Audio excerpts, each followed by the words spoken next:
اهلا شباب، النهارده احكي لك واحده من افضل قصص كوميكس بنتين. فقبل ما نبدا ما تنساش اللايك والاشتراك ويلا نبدا. بتبدا القصه في اعماق الارض وبنشوف مساعد الملك رايح بسرعه ليه علشان يقول له ان النموذج الاول من المشروع بتاعهم تم سرقته. الملك بيساله مين اللي عمل كده، فبيقول له المساعد زوجتك ليليس هي اللي سرقته ودلوقتي قواتنا بتطاردها. فبيتعصب جامد الملك لان ليليس كده تعتبر خانته، وبيقول انه ما كانش متخيل انه في يوم ممكن يستخدم قوته ضدها. في الوقت ده ليليس بتكون في مركبتها وبتكون بتحاول تهرب، لكن مركبتها بتتدمر بس بتقدر ترسل النموذج الاول لسطح الارض. في الناحيه الثانيه على الارض بيكون بن بيتخانق مع زمايله وبيقدر يهزمهم في المدرسه، وبيكون ده اخر يوم في المدرسه وبيقعد بره يستنى جده لحد ما بيجي، وبيكون متحمس للاجازه لانه هيقضيها مع جده. لكن بيتفاجئ لما بيلاقي جوين معاه في المركبه وبيتضايق بن جدا لان المفروض الاجازه دي هو وجده بس، وكمان جوين بتكون مش حابه الاجازه مع بن، وبيكون والدها اجبرها على الذهاب معاهم. والجد ماكس بيقول لهم تعالوا كلوا معايا ديدان لو هتفضلوا متخانقين كده، بس بن بيقول له الامور خلاص بقت زي الفل. وبيروحوا المكان المخيم وبيكون بن بيلعب بلعبته وعامل صوت مزعج، وجوين بتقول له وطي صوته شويه علشان هي بتعمل واجبها الصيفي. فبن بيتريق عليها علشان بتعمل واجب هما في الاجازه. الجد ماكس بيحاول يهديهم وبن بيسيبهم بيقول انه رايح يتمشى، ولكن وهو ماشي بيسمع صوت انفجار كبير وبيروح بن بسرعه علشان يشوف فيه ايه، وبيلاقي النار في كل مكان وفي كره غريبه كده. فبيقرب منها وبيلاقيها اتفتحت وفي حاجه غريبه جواها اشبه بالساعه تبدا تطلع صوت وبتهجم على بن علشان تلتصق في ذراعه، وده بيخليه يحس بألم شديد.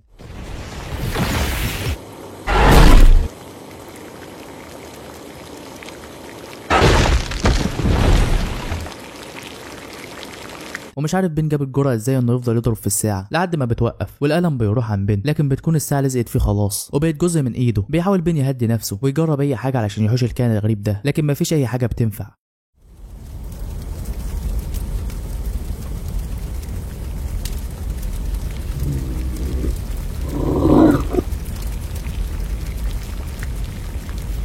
والساعة بتتفتح وبن بيضغط عليها على امل انه ممكن يتخلص منها، لكن بيزداد الامر سوء لان بن بيتحول لكائن غريب بقوة خارقة وهي النار، وبيبدأ يحرق الغابة وده بيخوف الغربان فبتعمل صوت مزعج. فبن بيولع فيهم كلهم، لكن اللي عمل كده مش بن. بنلاقي بن بدأ يتحرك بشكل غير ارادي، فبيسأل نفسه انه مش عارف يتحكم في جسمه. فبيرد عليه مخلوق جوه عقله وبيقول له لان ده جسد اصلا ومش جسدك، وبيحس انه بيحلم وبيتعصب جامد على الوحش وبيقول له انه ازاي يحوله لشخص مقرف شبهك، والساعة المقرفة في ايدي دي مش عارف احوشها. مش عارف بن ازاي عنده الجرأة دي كلها. المهم بيقول له هترد عليا ولا ايه، فبيزهق منه لما مش بيلاقيه بيرد وبيتريق عليه. فبيقوم الكائن ده وبيهدده انه لو اهانه تاني هيزعله، لكن بن مش بيهتم وبنلاحظ ان ذراع بن مقطوعه مكان الساعه، وبيتريق تاني على الوحش. فبيحاول يهجم عليه لكن بيكون مربوط بسلاسل ومش بيعرف يوصل له، فبيسيب بن وبيرجع مكانه وبيقول له انا بحذرك انك تهزر معايا تاني. وبن بيسمع صوت جوين جايه تشوفه. طبعا جوين لما بتشوف الوحش بتزعق وبتحاول تهرب، وبن بيحاول يتكلم معاها ويقول لها انه مش عارف يتحكم في نفسه وانها تروح بسرعه تنادي بالجد ماكس. وبيرجع الوحش يتحكم في بن تاني وبيجمع قوته عشان يقضي على جوين، لكن في اللحظه الاخيره بيسحبها الجد ماكس بسلسله، خلينا نقول سلسله سحريه، وبينقذ جوين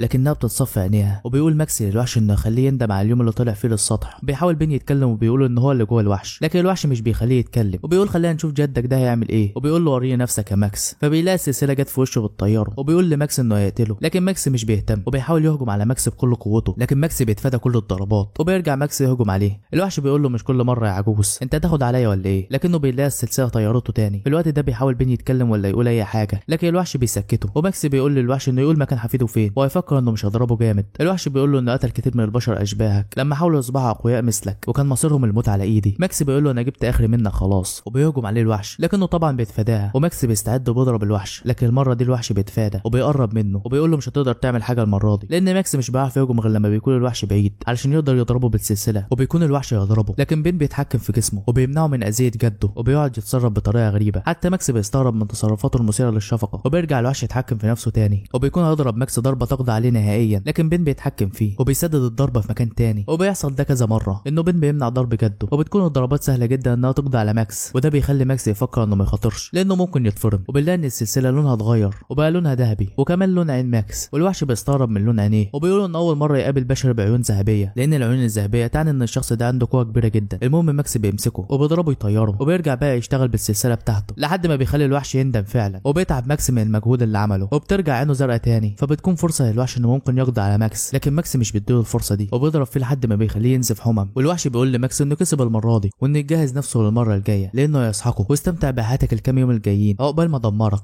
والوحش بينهي التحول وماكس بيلاقي بين هو اللي كان الوحش وبينصدم حرفيا لانه كان بيضرب ده كله في بن وبيحس بألم في قلبه بسبب الصدمه. في الناحيه التانيه بيفوق بن وبيقول لماكس بسرعه يودي جوين المستشفى ويشرح لهم كل حاجه في الطريق، لكن بيلاقي ماكس واقع على الارض بسبب نوبه قلبيه، وبيلاقي جوين مش قادره تتحرك وبتنزف من عينيها، وبن بيكون مشتت جدا جدا وبيفتكر قتال المدرسه وانه دايما هو المظلوم وانه كان بيدافع عن ولد ضعيف والكل بدا يلوم في بنت وبيقول ان كل ده بسبب الساعه الغبيه وبيضرب بيها الارض لكن مش بيحصل لها حاجه وبيتملك اعصابه وبيشيل جد وجوين علشان يمشوا من هنا وبيقول للساعه انه يتخلص منها بس لو فكرت تاني تاذي حد من عائلته هيدمرها نهائي حتى لو الامر طلب انه يقطع ذراعه وبياخدهم للشاحنه وبيدور على اي علاج لجده ماكس وبيقول له ماكس ان في علاج النوبات القلبيه بتاعه تحت المروحه وبيجيبه له بين بسرعه وبيشربه ماكس وبيهدأ شويه وبيقول لبين انه يحكي له على كل حاجه حصلت له من البدايه بالتفاصيل اللي ملهاش لازمه. في الناحيه التانيه في الغابه بيكون في عربيه اتعطلت وجواها اتنين وبيبداوا يشموا ريحه غريبه وبتكون وحشه جدا لدرجه انهم بداوا يدمعوا من الريحه وبيحسوا بزلزال في المكان والعربيه بتشتغل اخيرا وبيحاولوا يمشوا من المكان ده لكن بيجي وحش يقسم العربيه نصين وحرفيا بيقسم معاها البنت. سيبك من الموقف ده خلينا مع الوحش الغريب. المهم بيكون شكله غريب جدا وراكب على حصان من لهب وبيقول هي دي بقى الارض وبيتسال عن وحش اسمه زيلو اللي هنعرف مين هو ده قدام وتقريبا كده هو اخوه. المهم نرجع لبين والجد ماكس واللي بيحكي لبين على اللي حصل بالظبط بعد ما فهم منه كل حاجه وان الكائن ده لزق في ايده. الجد ماكس بيقول ان في كائنات شريره عندها قوه النار عايشه تحت الارض كل هدفها قتل البشر علشان يقدروا يخرجوا ويعيشوا على الارض. زمان الجد ماكس كان شغال في منظمه وبيكون مهمته انه بيرجع الكائنات دي مكانها اللي هو تحت الارض ولكن مع الوقت الكائنات دي بدات تقل والكل افتكر انهم مش هيطلعوا تاني ولكن بسبب بين والساعه بتاعته ممكن يرجعوا تاني. بين بيقول له ليه طالما عايزين يغزوا الارض من زمان ما تجمعوش مره واحده ونفذوا خطتهم واكيد هم اقوى واكتر من البشر ولا المنظمه بتاعت الجد ماكس كانت قويه جدا. بيقول له الجد ماكس ان مش كل المنظمه اقوياء زيه بس هو عنده قوه خارقه ومش بيرضى يكمل وبيقول سبب قوته الخارقه دي وبيقول ان في 6 تاني من اعضاء المنظمه لسه عايشين فلازم نجمعهم ونبدا نحارب الكائنات الناريه دي. وبيقولوا ان المنظمه عملت حاجز بين الارض ومكان الوحوش وبينهم سلاسل سحريه بتضعف قوتهم علشان ما يخرجوش للسطح مره تانية ولكن مع الوقت الحاجز ده بدا يضعف وبدات الوحوش تكتسب قوه تانية فقدروا يعملوا ثقب في الحاجز وكل شهر ونص في حوالي 4 وحوش بيخرجوا للارض.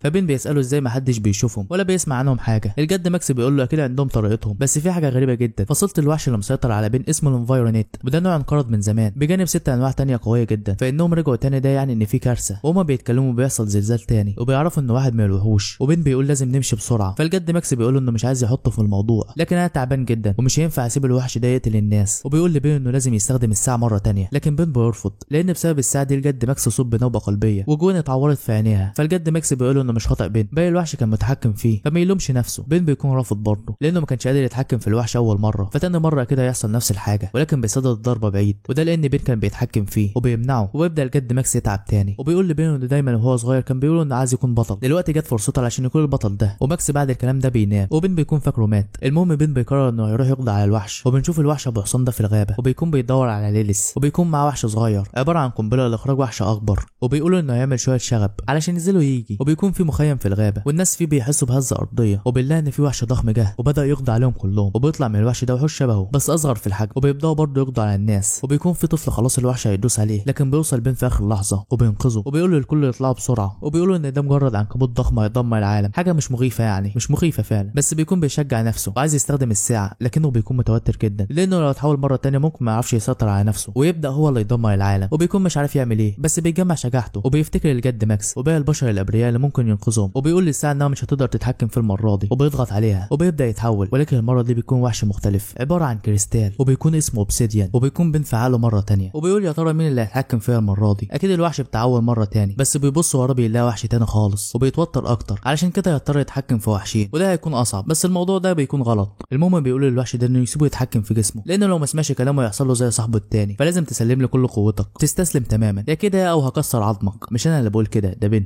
انا ماليش دعوه. وبن بيكمل وبيقول انا شامم ريحه خوفك اخلص هتسيبنا اتحكم فيك ولا ايه. بس بيلاقي الوحش ده بدا يضحك وبيساله بن انت بتضحك ليه. فالوحش بيقول له انت عبيط يا ابني انت بتهددني بس بما انك بشري ودماغك صغيره فده الطبيعي يعني. المهم بيقول له ان قوته عباره عن حجر سمين جدا وهو الاوبسيديان وهيسيبه يتحكم فيه علشان يثبت لزيرو انه من بين كل الوحوش اللي فيه هو الاقوى والاكثر ولاء. وهنا بنعرف ان زيرو ده هو الساعه وبيكون عباره عن وحش على قيد الحياه وبيقول لبينه انه من رغم كونه بشري غبي الا انه هيسمح له يستخدم قوته وهيخليه يحس بالقوه الكبيره اللي فيه فيلا انجز بقى وخلصني. وبيقول له انه كده مش هيضطر انه يكسر عظمه. وبين بيستغرب ازاي الوحش ده عايز يتحكم فيه عادي وبيقول له انت عايز تسمح لي اتحكم فيك بدون مقاومه بس اكيد ده لانك عايز الوحش زيرو يحبك بس ايه اللي يضمن ان اوبسيديان مش هيخون بين. فبيقول له اوبسيديان انه يثق فيه ويجي يجرب وهيشوف بنفسه بس بين بيقول له اللي يخليني اثق فيك مش ممكن تخوني وتبدا تتحكم فيا وتدمر المكان كله لكن مش بيكون في وقت للنقاش. فبيضطر بين يثق فيه اخيرا وبيكون هو اللي متحكم في جسم اوبسيديان وبيروح عشان يدمر كل الوحوش دي وبتكون حاجه سهله جدا وضعيفه ولكن بسبب عددهم بيتلموا عليه ولكن بيبدا يستعمل قوته وهي الكريستال وبيروح عشان يقضي على الوحش الكبير في الاول ولكن لوكي الوحش بيضربه ضربه قويه وبيكون هيدوس على بنت صغيره، لكن بين بيجمع قوته وبيرجع بسرعه عشان يقضي على الوحش وبيضربه بالكريستال في قلبه. ولحد هنا لسه بقى القصه منزلتش، وكانت دي النهايه. اتمنى انها تنزل قريب، ودي نهايه الفيديو. سلام.